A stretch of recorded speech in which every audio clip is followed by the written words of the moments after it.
द्वारपालों से जाकर के कहते हैं, मेरे सखा हैं बचपन के श्री कृष्ण, हम दोनों सांदीपनी गुरुकुल में पढ़े थे साथ में। तो द्वारपाल थोड़े से व्यंग में हंस जाते, अच्छा हाँ आपके संगी पढ़े होंगे ठाकुर जी। सुदामा जी बोले हाँ हम संगी पढ़े थे, मैं मिलने नहीं आया हूँ, मैं उनसे कोई बैठ के मुझे वार्ता नहीं करनी है, कोई उनके साथ भोजन प्रसाद कुछ नहीं कुछ देना लेना भी नहीं है, हो जाए तो आप करा देना, नहीं तो कोई खिड़की हो जहां से वो मुझे दिख जाए, मैं देख करके वापस चला जाऊंगा।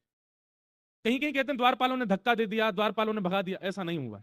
भगवान के द्वारपाल हैं, वो ऐसा नहीं कर सकते। द्वारपालों ने सुदामा जी को बैठाया, पर द्वारपालों को यह विश्वास नहीं था कि ये ठाकुर जी का सखा है।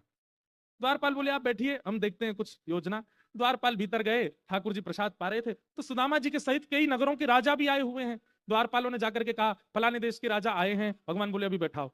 वहां के राजा आए, उनको कहो 2 दिन रुके। वहां के राजा आए, ऐसे करके सब बता रहे थे, वहां के महंत आए, वहां के पुरोहित आए, आदि आदि सबका बताते हुए ठाकुर जी हम भूल गए बताना, एक ब्राह्मण और आया है। अच्छा कौन है? अपने आप को आपको आपके बचपन का सखा बता रहे हैं, ऐसा कह रहे हैं कि आपके संग विद्यालय में पढ़े सांदीपनी गुरुकुल में। लेकिन ठाकुर जी तन की स्थिति तो बहुत दयनीय है उनकी, उनके वस्त्र ना जाने कितनी जगह से तो रफू हुए हुए हैं, और तन पे हड्डी इतनी है कि उंगलियों पर गिन लिया जाए। बीच बीच में प्रशंसा भी करते हैं, लेकिन इन सब के बावजूद भी ललाट पर तेज तो बहुत है उस ब्राह्मण के, ऐसा लगता है कि त्रिकाल संध्या करता होगा। बहुत दूर से चल के आया, पैरों में छाले पड़ गए हैं, और कह रहे हैं कि हमें मिलने का ऐसा कोई मन नहीं है, ठाकुर जी अगर अवकाश देंगे तो मिलेंगे, नहीं तो कहीं खिड़की से आपको देख करके जाने को राजी हैं। उन्होंने अपना नाम सुदामा बताया।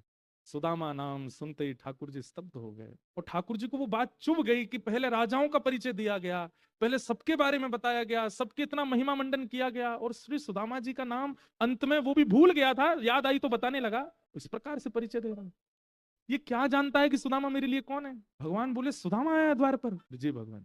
और तुम उनको वहीं छोड़ के आ गए हो? प्रभु आप प्रसाद पा रहे थे।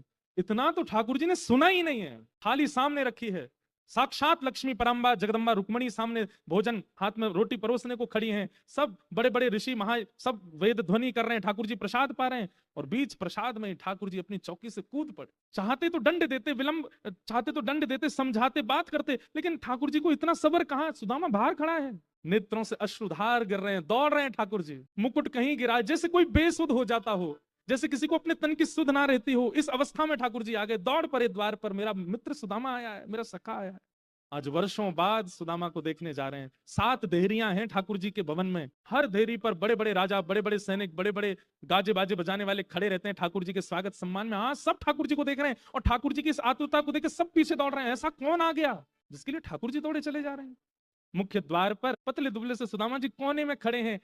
ठाकुर जी को दौड़ता आके देख 2-3 लोगों ने तो कोहनी मार के सुदामा जी को पीछे कर दिया, पीछे हटो ठाकुर जी आ रहे हैं। सुदामा जी दौड़े दौड़े आए और